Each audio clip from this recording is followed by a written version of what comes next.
کیا ناپاکی کی حالت میں سحری کھا سکتے ہیں؟ اگر رات میں انسان ناپاک ہوا ہے اور اسی حالت میں فجر کی اذان ہو گئی، اسی حالت میں فجر کی اذان ہو گئی، کوئی حرج کی بات نہیں ہے۔ اسی حالت میں سحری کھا لیا، کوئی حرج کی بات نہیں۔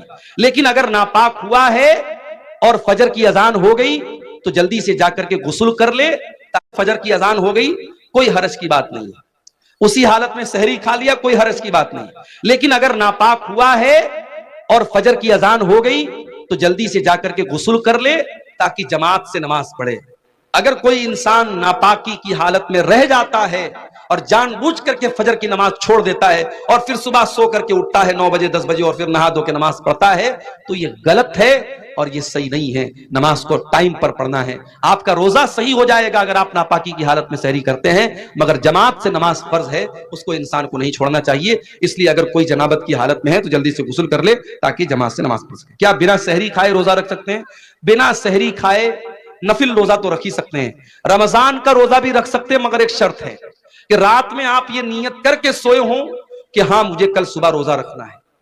نفل روزے میں نیت ضروری نہیں ہے۔ نفل روزے میں آپ فجر کے ٹائم اگر اٹھے، اذان ہو گئی، آپ کے دل میں ارادہ پیدا ہوا کہ آج میں روزہ رکھ لیتا ہوں، سحری نہیں کھائی آپ نے فجر کے بعد نیت کر لی، آپ نفل روزہ رکھ سکتے ہیں۔ مگر رمضان میں رات ہی میں آپ کو دل میں یہ ارادہ کرنا پڑے گا کہ ہاں مجھے کل روزہ رکھنا۔ اگر یہ ارادہ کر کے آپ سوئے تھے اور صبح آپ کی نیند نہیں کھل پائی سحری میں تو بغیر سحری کے بھی آپ کا روزہ ہو جائے گا۔ روزے کی حالت میں تھوک نگلنا کیسا ہے؟ آٹومیٹک نیچرلی طور پہ اگر کچھ تھوک آپ کا حلق کے اندر چلا جاتا ہے تو کوئی حرج کی بات نہیں، لیکن جان بوجھ کے اپنے منہ میں ڈھیر سارا تھوک بنانا اور اس کو نگلنا یہ مناسب بات نہیں، یہ جو ہے اخلاق کے بھی خلاف بات ہے، ایسا نہیں کرنا چاہیے۔ بہرحال اس سے روزہ تو نہیں ٹوٹے گا مگر ایسا کرنا ٹھیک نہیں ہے۔ کیا روزے دار روزے کی حالت میں بیوی کا بوسہ لے سکتے ہیں؟ لے سکتے ہیں، مگر ایک شرط کے ساتھ کہ انسان کو اپنے اوپر کنٹرول ہو۔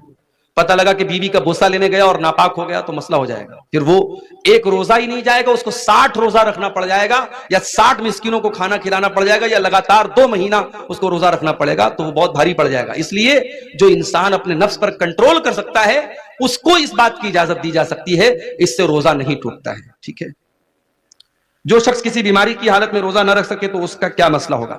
اگر بیماری ایسی ہے کہ آج بیماری ہے کل ٹھیک ہو جائے گی تو اس کو تو قضا کرنا ہے، لیکن بیماری ایسی ہے کہ اب ٹھیک نہیں ہوگی، جیسے شوگر ہو گیا، ٹی بی ہو گئی، اب یہ تو ٹھیک ہونا بہت مشکل ہے، تو ایسا انسان جس کی بیماری لا علاج ہے یا اب عمر کے ساتھ رہے گی وہ بیماری، تو ایسا انسان اگر روزہ نہیں رکھ پا رہا ہے تو ہر روزے کے بدلے ایک مسکین کو کھانا کھلائے گا۔ ایک مسکین کو 2 ٹائم کا کھانا اس کو کھلانا رہے گا۔ بہتر یہ کہ کھانا کھلا دے یا 2 ٹائم کے کھانے کا جو اناج ہے وہ اناج دے دے۔